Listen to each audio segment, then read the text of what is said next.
Chaos is the word.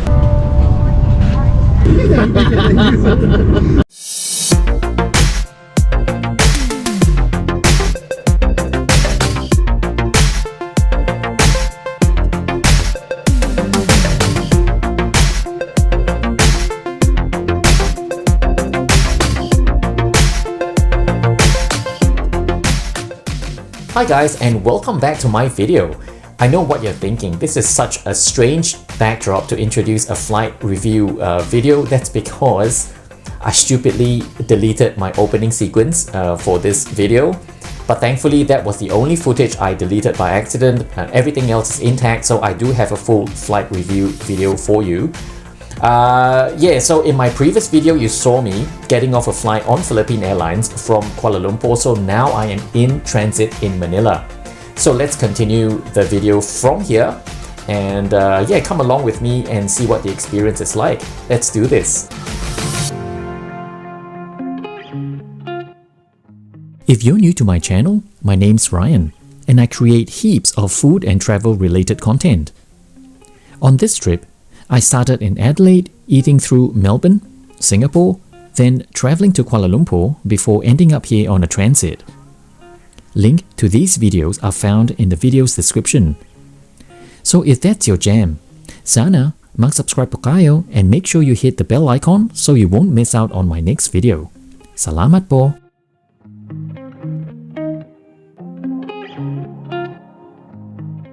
My onward flight to Melbourne was in business class, so I had access to the Mabuhay lounge. The ladies at the counter all stood up and almost sang a chorus of Mabuhay and warmly ushered me in. For a home-based lounge, it was extremely tiny. The quiet, dark, relaxed area was actually located closest to the entrance, so it was anything but. A decent selection of hot food was available, and I'm assuming that this was dinner service. You had stuff like roast beef, sweet and sour fish, and pork dumplings.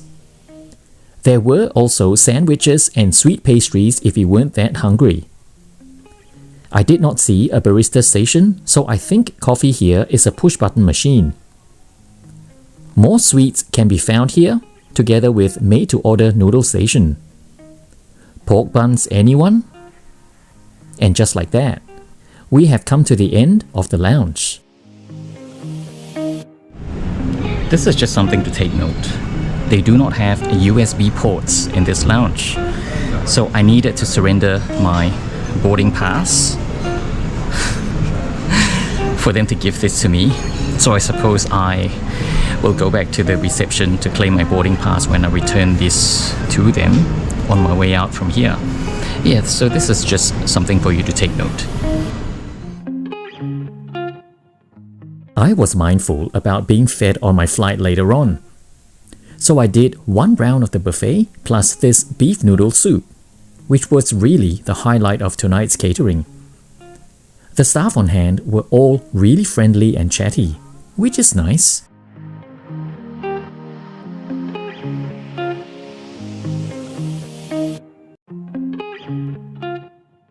Terminal 2 houses all of the operations for Philippine Airlines, domestic and international, with the exception of flights to Vancouver and Toronto, which departs from Terminal 1 across the airport. The crowded overcapacity situation here is very apparent, with wide-body flights departing for San Francisco, Los Angeles, Sydney and Melbourne, all within close duration of each other. Lines are snaking everywhere. The original intention of this terminal was really for domestic operations, so it isn't equipped to handle these secondary security screenings at departure gates, roping off more area in an already crowded terminal, which weren't that secure to begin with. The walkways are narrow enough as it is without these lines. There is very little room for people to move about. And the air conditioning. The French architects who designed this building had the cool European weather in mind. Plonking this right in the middle of tropical humidity is so smart. This glass house of an airport traps so much heat, no amount of portable air conditioning units can save you from the inescapable sultry moist. It was truly a very uncomfortable experience. Before I left the lounge, I forgot to check which gate I was departing from. No problem. There should be a flight information screen somewhere within the terminal, right? Unless I was blind or overwhelmed by the heaving crowd, I could not find it. I found my gate purely by chance because it was just another area with lines snaking about everywhere. Chaos is the word. Oh my god. Transit here, transferring flight is not for the faint-hearted here. At least the business class passengers, we get a roped off area to wait for our flight. But otherwise, they are boarding Sydney and Melbourne. There are two different flights, but they're boarding them from the same area. So this whole area is just choked full of passengers on two flights. PR 209, that's me heading to Melbourne, and PR 211 that's heading to Sydney. Yeah, utter chaos. So if you want to come here, make sure you're flying business class. If you're in economy class, there's not much facilities for you. Yeah, not like there's a lot of space as well. This is a very, very cramped airport. This is very, very interesting. I'm just fascinated by this whole process. It was absolute mayhem. Gate agents were now boarding passengers with special needs, but the crowd heaved forwards eager to get their journey started out of this stuffy Terminal 2. Kudos to the agents. Passengers were put in their place with lots of yelling before they asked for business class to come forward. If there's one kind of chaos I do not mind, it's the organized chaos. Yeah, it might seem as if a riot was going to break out, but eventually, the smooth flow of human traffic resumed. Suppose it was easy for me to say since I was flying at the pointy end. But I saw more than a handful of stressed out passengers behind me, looking as if they were going to break down in tears. And here we go, first to board. Oh, it's nice to get away from that chaos. Our ride tonight to take us on this flight to Melbourne is Romeo Papa Charlie 8780, an Airbus A330-300 delivered brand new to Philippine Airlines in October 2013, making her about 9 years old at the time of writing. The entire plane load of passengers boarded through door 1 left, and we were greeted by this team of Smiley Cyrus and Guy Smiley. Suppose they were running a tight ship, so I was left on my own to find my own seat. Welcome on board this lovely business class cabin of the Airbus A330. It seats a total of 18 passengers in these Vantage XL shell seats. And all seats have direct aisle access, which is the norm in a long-haul business class cabin these days. This seat needs no introduction. Different versions of it can be found on other airlines like SAS, Qantas, South African Airways, and so on. It's a very pleasing cabin, and definitely a very comfortable way to spend the next 8 hours of my life in.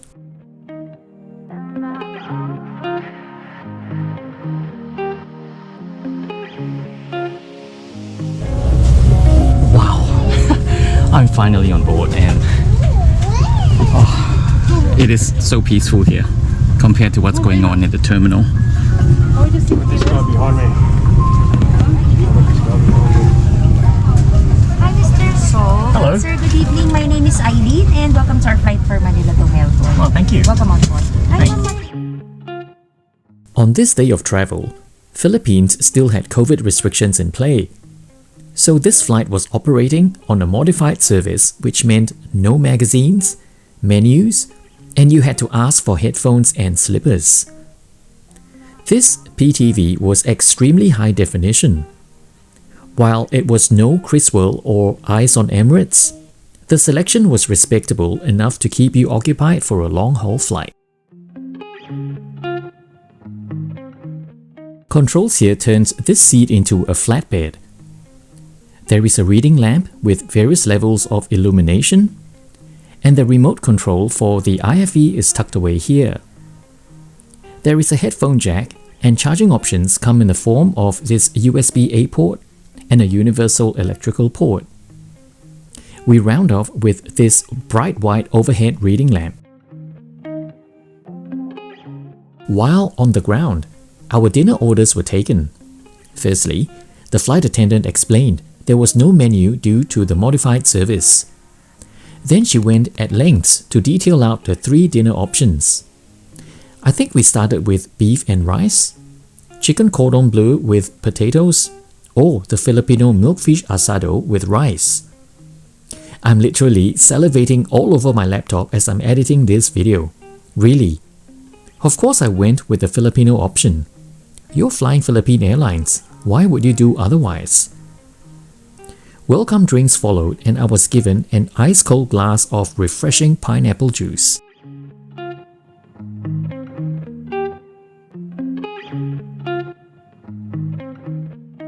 Once again, small details like hot towels given on little plates just underscores how much of this premium service protocols in Australia have been watered down over the years. I just have to ask myself, are we being ripped off down under?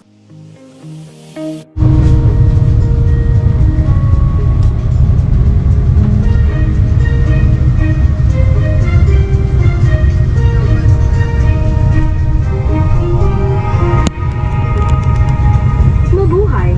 Welcome on board this Philippine Airlines flight. Before we depart, we want to let you know how much we care about your safety. This is inspired by everyone in the country for the safety of everyone in this flight. Before settling down, be sure all carry-on items are securely stowed in the overhead compartment and small heavy items under the seat in front of you. Let us also ensure that all aisles and exit rows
We're now airborne after thundering down runway 24 into the stormy skies over Manila bound for Melbourne. Our flight path tonight would make a left turn and maintaining a south-southeasterly trajectory directly for our destination. We would coast into Australia over Darwin before making a straight-in approach into Melbourne Tullamarine Airport from the north, covering a distance of roughly 6,300 kilometers and a flight time of just over 8 hours. Seatbelt signs have now been pinged off, and it's time to sit back, relax, and look forward eagerly to the commencement of dinner service. This is why I fly, because I have a sickening fetish for airline food. Please, tell me I'm not the only one.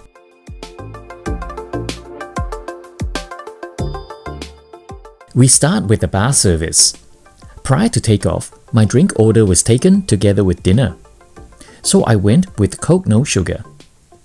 We're given a huge packet of delicious cashews and notice how the flight attendant had placed the napkin, making sure the airline branding faces the customer. I am a sucker for little details like that.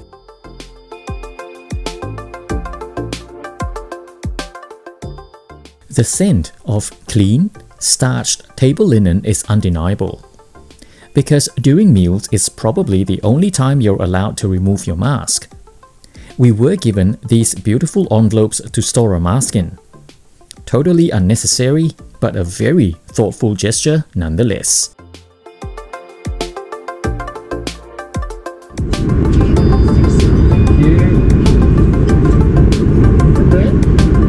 soft rolls? Yeah. Cool, let's have one. Just one. I need to watch my waist. Thank you. You're good already. You call me.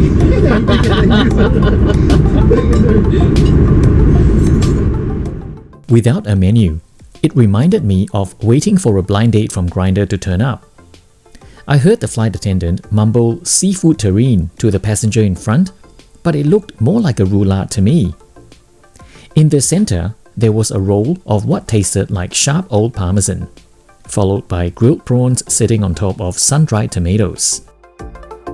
The roulade tasted like fish and crab. Whatever it was damn tasty. The prawns were also very fresh, and pairing it with the tomatoes was an absolute match. Overall, a solid thumbs up for this excellent starter. For the main course, I went with the milkfish asado with rice. Google later told me that this is bangus lamayo, and the sauce is a punchy cocoa vinegar which went very well with this salty, fishy tasting dish. I had it on my earlier flight, which blew my underpants off, and having it again the second time, I seem to enjoy it even more. I've read reviews about food being shit on Philippine Airlines. Well, I shall wait for breakfast to draw my conclusions about your catering. But so far, so masarap. Finally, for dessert, we had ice cream, cheese and crackers, or maja blanca. Again, to get the full Filipino experience, I went with the last option. It's a coconut pudding with corn kernels. A humble, simple, yet extremely rich, luscious, creamy dessert, well loved by households, especially during festive seasons. By now, I'm sure my hips have expanded and gained its very own postcode.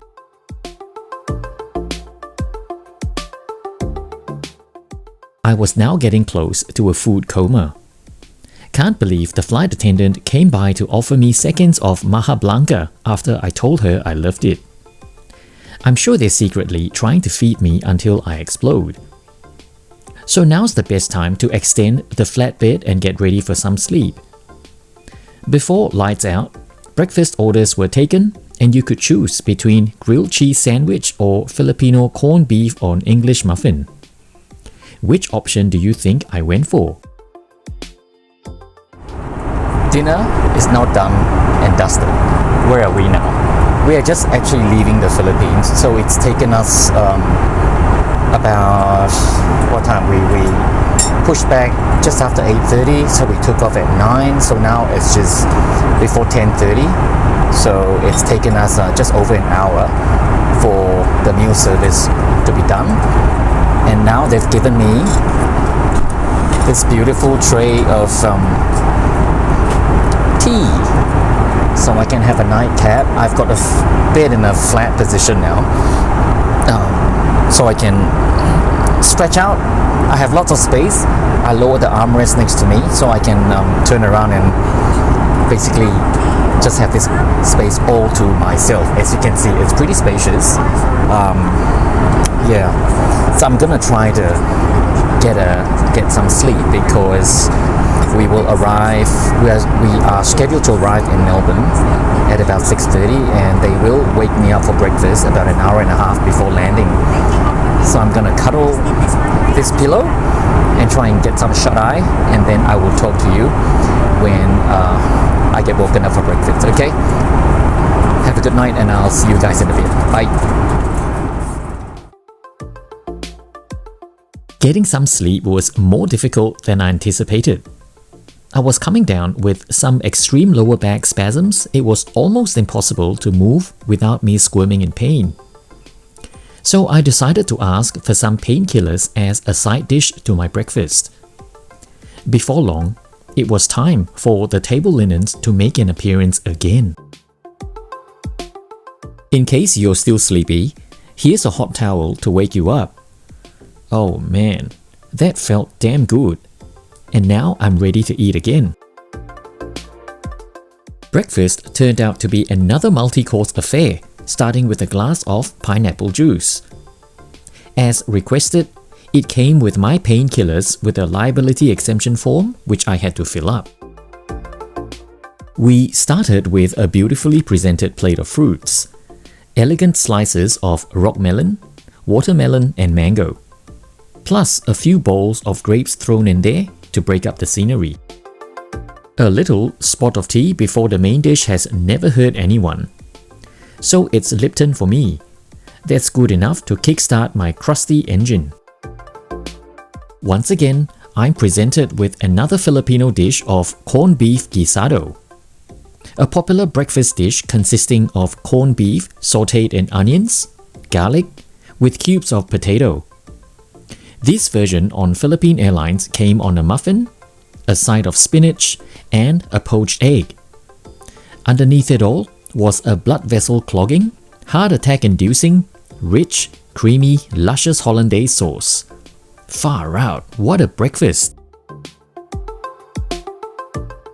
With breakfast service completed, we're now greeted by this weak autumn sunrise over Victoria. So it's time to prepare for our arrival into Melbourne.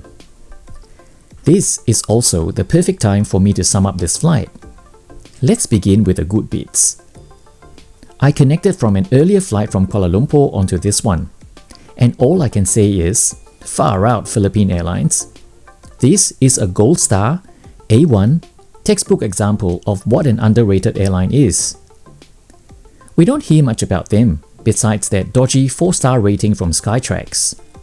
But the service rendered was incredibly impeccable, and all the flight attendants were very well-groomed, eager to please, chatty, and were never without a warm smile. I visited the forward lavatory 3 times during the flight, and every single time they stopped me because they wanted to check it first to see if it was in a presentable condition. A quick wipe down, a little spray of floral refreshener, and then it was, "Please, Mr. So," gesturing me forward, holding the door opened. It was just a toilet visit, but it felt as if I was treated like royalty. And that is Philippine Airlines. The attention to the tiniest details like this underlined this flight. And the catering, oh my word. Perhaps this was one of the rare times I was having so much Filipino food at one go. And I could be biased because of my preference for heavy flavors. But every single course was on point, faultless, and more importantly, delicious and very beautifully presented. They were obviously sticking to a strict service protocol from the way they placed service items in front of me, but this once again underscores the attention to detail. And it was done so flawlessly that unless you're a sucker for tiniest details like I am, it'll just be another flight for most passengers. Now for the bad bits. There is no escaping the fact that the weakest link for connecting passengers is the transit experience at Ninoy Aquino International Airport. Terminal 2, the home base of Philippine Airlines, is way past its expiration date. And that terminal is not even all that old.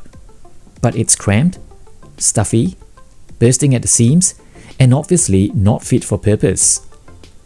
Trying to shoehorn facilities into such a limited infrastructure makes the entire operations very makeshift and not ideal to handle that amount of human traffic. Evening time saw me plonked in the midst of wide-body long-haul departures, witnessing some of the most crowded airside terminal situations. There were no seats available unless you were security screened at your gate. I'm just surprised no one passed out from the heat. I do not recommend doing this journey in economy class and facing that transit without lounge access. I wouldn't even wish that on my worst enemies. Still, this journey was bookended by less than ideal airport experiences at both ends. The drama did not stop after I left Manila. So what happened in Melbourne? Stay tuned to find out. For now, let's enjoy the landing into Melbourne International Airport.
Thank you. See ya. Thank you, Mr. Thank you very much.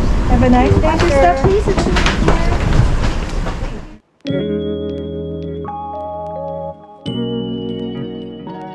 Well, maraming salamat po to you too, Philippine Airlines.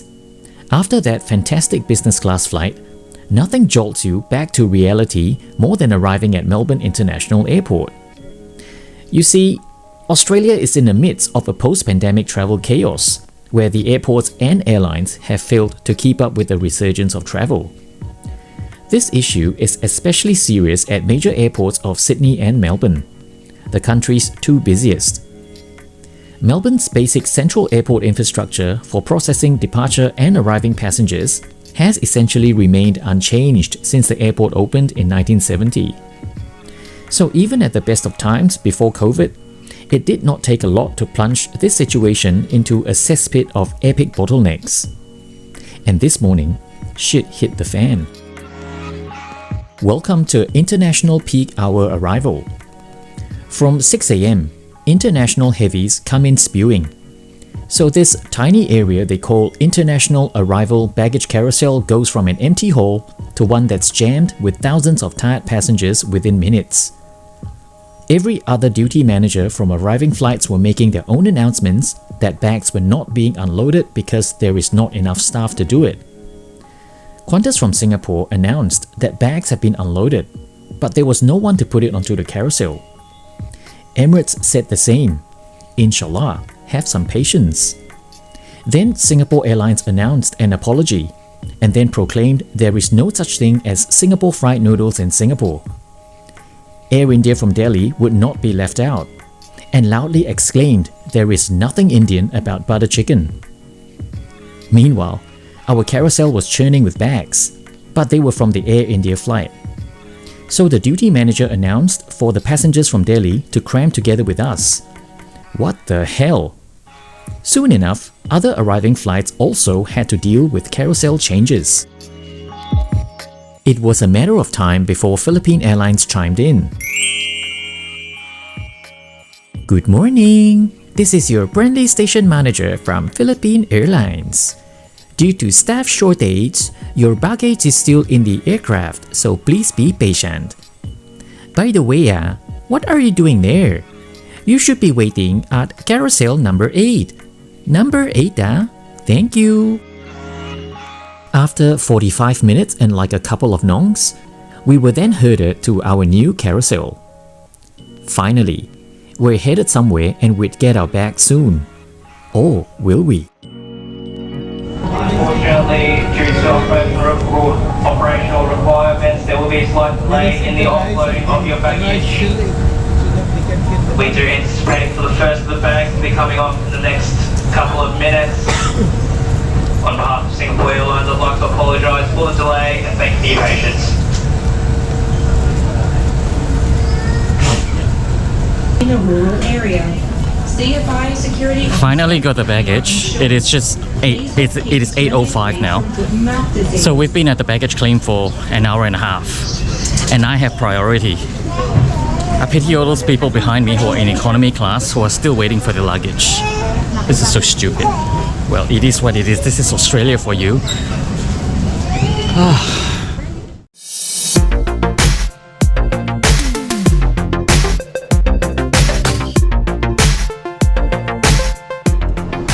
Back in Melbourne, mask off. Oh, finally.